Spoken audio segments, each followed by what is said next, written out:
Welcome to our channel. నేను నవీన్.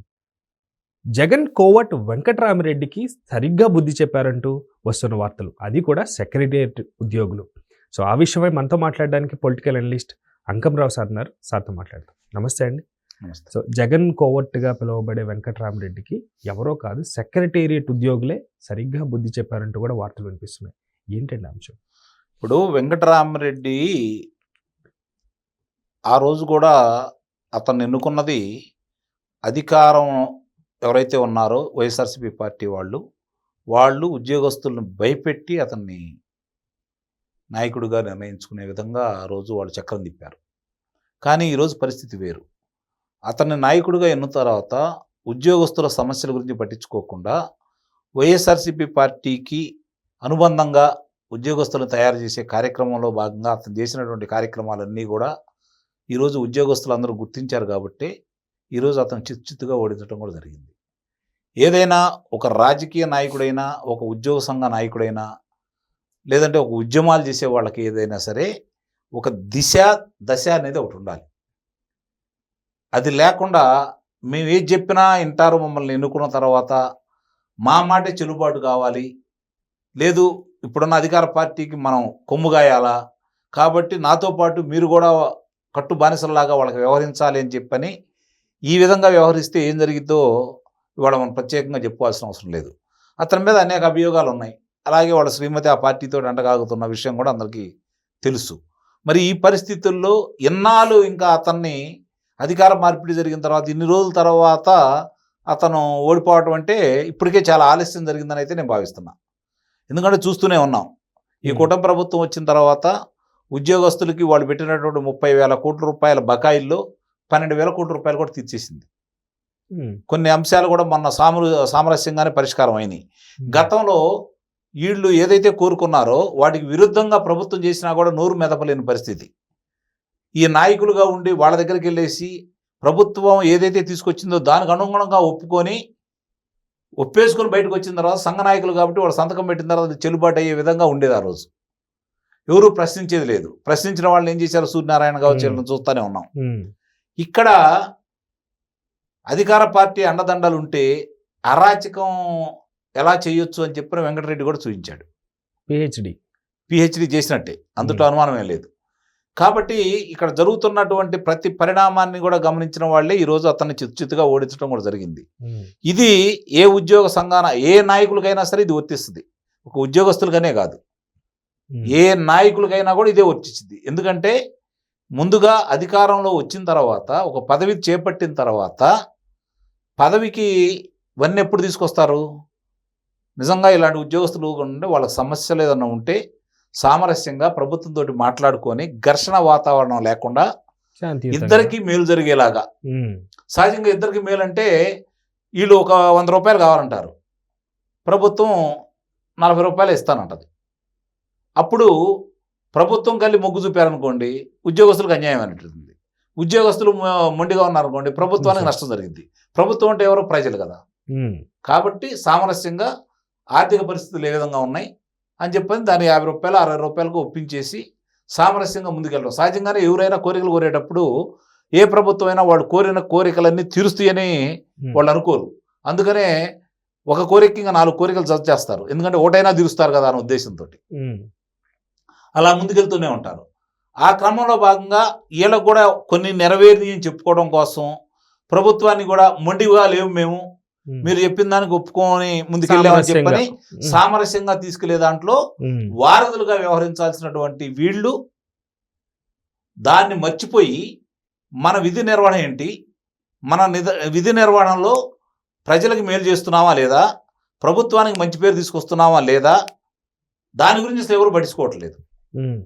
ఉద్యోగస్తులు చేసే చాలా చోట్ల ముఖ్యంగా రెవెన్యూలో చూసుకుంటా ఉంటే ఎంత దారుణంగా వ్యవహరించారంటే 5 సంవత్సరాల్లో ఇప్పటికీ 3 లక్షల పైచిలుకు ఫిర్యాదులు రెవెన్యూ మీదే వచ్చినాయి. అంటే వాళ్ళు ఏ విధంగా చేశారో ఒకసారి ఆలోచించుకోండి.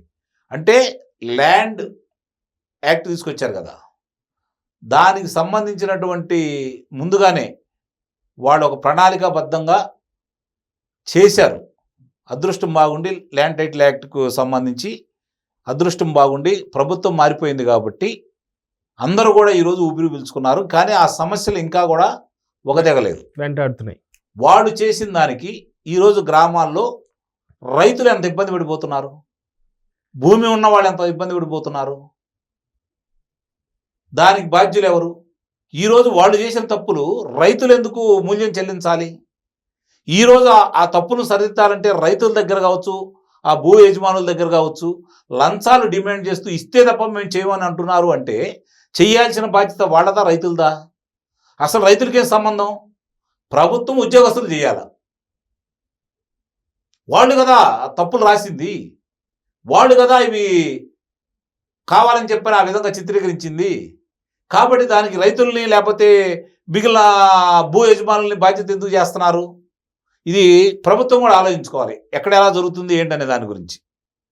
2019కి ముందున్న దాన్ని ప్రామాణికంగా తీసుకొని తర్వాత వీళ్ళు చేసినటువంటి మార్పులు చేర్పులు ఎక్కడెక్కడ చేశారో అవన్నీ అదే ఉద్యోగస్తులు సరిచేసి కొత్త పాస్ పుస్తకాలు అవసరమైతే పాత వాటిని కంటిన్యూ చేస్తూ, పాత వాటిని ఇప్పుడు 2019 వాటిని కంటిన్యూ చేస్తూ దానికి అనుబంధంగా కొత్తవి తీసుకొని కనుక వస్తే ఎవరికి ఏ ఇబ్బంది ఉండదు. ఈలోపు రిజిస్ట్రేషన్ జరిగిన ఉంటాయి కదా కొన్ని, అందుట్లో వాళ్ళు గుర్తించి 13 లక్షల చిల్లరని గుర్తించేసి వాళ్ళు చుక్కల భూములు కావచ్చు, అసైన్మెంట్ భూములు కావచ్చు, వీటన్నిటికీ ఫ్రీ హోల్డ్ చేసేసేవాళ్ళు.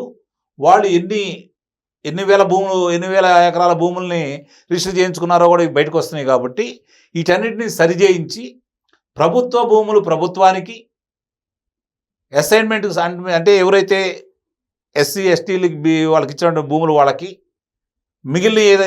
మిగిలినటువంటి దేవాదాయ కావచ్చు, ధర్మాదాయ కావచ్చు, ఇలాంటి వాళ్ళకందరికి కూడా సత్రం మాన్యాలు అంటారు వాటికి కావచ్చు, వాటి భూములు వాటిని డిక్లేర్ చేయించేసి మిగిలిన రైతుల భూములు వాళ్ళకు సంబంధించినంత వరకు భూ యజమానులందరికీ కూడా వాళ్ళకి గనక ఇవ్వగలిగితే నిజంగానే ఈ ప్రభుత్వానికి తిరుగుండదని అయితే నేను భావిస్తున్నాను. ఇది చాలా ముఖ్యం. ఇది సత్వరం పరిష్కారం చేయాల్సింది వీళ్ళ చేతుల్లోనే ఉంది. ఎవరైతే ఏ ఉద్యోగి అయితే ఆ రోజు ఈ విధంగా చేసుకుంటూ ముందుకెళ్ళాడో ఇన్ఫ్లుయెన్స్ అయ్యారు నాయకుడు, వాడి స్వార్థం కూడా ఇందుట్లో ఒక్క నాయకుడి చేస్తే వాళ్ళు చేయాల్సిన అవసరం లేదుగా. వాళ్ళకి భూములు ఉంటాయి. ఈరోజు నువ్వు మారిన తర్వాత నీ భూమి తర్వాత వచ్చిన వాళ్ళు అలా చేస్తే నీ పరిస్థితి ఏంటి? కాబట్టి వాళ్ళ చేతే వాటిని సరిచేయించి న్యాయం చేయాల్సిన బాధ్యత అయితే ఈ కూటమి ప్రభుత్వం మీద ఉంది. ఇప్పుడు ఇతన్ని తొలగించారు ఉద్యోగస్తులందరూ కలిసి చేసిన తప్పుకి. అలాగే అలాంటి తప్పులు చేసినటువంటి ఉద్యోగస్తులందరి మీద కూడా చర్యలు తీసుకునే ముందు సరి చేయించిన తర్వాత వాళ్ళకి శిక్షలు ఇస్తే భవిష్యత్తులో ఇంకోళ్ళు ఇలాంటి కార్యక్రమాలు చేయకుండా ముందుకెళ్తారు. ప్రజలు ఈరోజు చాలా ఇబ్బందులు పడుతున్నారు.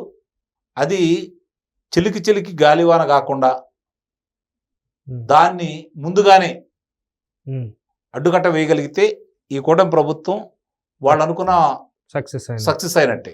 లేదంటే అసంతృప్తి అనేది అది చాలా దావానంలో వ్యాపిస్తూ ఉంటుంది. దాన్ని ఎందుకంటే చాలా ఇబ్బందులు పడుతున్నారు రైతులు. చాప్ కింద నీరు కనిపించదు కదా.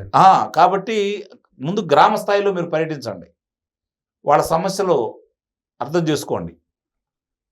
అక్కడికక్కడ పరిష్కారం అయ్యే సమస్యలు, ఏ గ్రామానికి ఆ గ్రామం పరిష్కారం అయ్యే సమస్యలు అది తిరిగి చంద్రబాబు నాయుడు గారి దగ్గరికి, లోకేష్ బాబు గారి దగ్గరికి, పవన్ కళ్యాణ్ గారి దగ్గరికి వాళ్ళు గ్రీవెన్స్ ఏర్పాటు చేసి ప్రజా దర్బార్లు ఏర్పాటు చేస్తే అక్కడికి వచ్చి చెప్పుకునే పరిస్థితిని మీరు తీసుకొస్తున్నారు అంటే ఉద్యోగస్తులు ఎన్ని తప్పులు చేశారో దానికి రాజకీయ నాయకులు ఎంత ప్రోత్సాహం ఇచ్చారో అర్థం చేసుకోవచ్చు. కాబట్టి ముందుగా దాన్ని పరిష్కారం చేయాలి అంటే ఎక్కడ ఎవరైతే దానికి బాధ్యులైనటువంటి ఉద్యోగస్తులు ఉంటారో వాళ్ళ ద్వారానే సరి చేయించాలని చెప్పని ఇప్పుడు ఎన్నికైన ఎవరైతే ఉన్నారో ఈ సంఘ నాయకులందరూ కూడా దీని మీద దృష్టి పెట్టి మీ సభ్యులకు చెడ్డ పేరు రాకుండా, ప్రజలకు ఇబ్బంది కాకుండా, ప్రభుత్వానికి మేలు జరిగే విధంగా, ప్రజలకు మేలు జరిగే విధంగా మీరు చేసుకోవాలని చెప్పని మనస్ఫూర్తిగా కోరుకుంటాం. సో ఒక్క మాటలో చెప్పాలంటే లేట్ అయినా కానీ ధర్మమే గెలుస్తుందంటారా? ఇప్పుడు అదే జరిగింది అంటారా? ఇప్పుడు అవన్నీ పాత సామెతలండి. ఈరోజు ఒక సమస్య ఉందని చెప్పని న్యాయస్థానానికి వెళ్తారు, వాళ్ళు చనిపోతారు, వాళ్ళ పిల్లలు కూడా చనిపోతారు, తర్వాత తీర్పు వస్తుంది. ఏమి న్యాయం గెలిచినట్టు చెప్పండి? ఎవరికి న్యాయం జరిగినట్లు? ఎవరికి న్యాయం జరిగినట్లు? అది కాదు కదా. మీ చేతుల్లో ఉన్నటువంటి సత్వరం పరిష్కారం అయ్యే సమస్యల్ని ముందు పరిష్కరించండి. ప్రభుత్వం పరిష్కారం చేయలేని సమస్య అంటూ ఏది ఉండదు.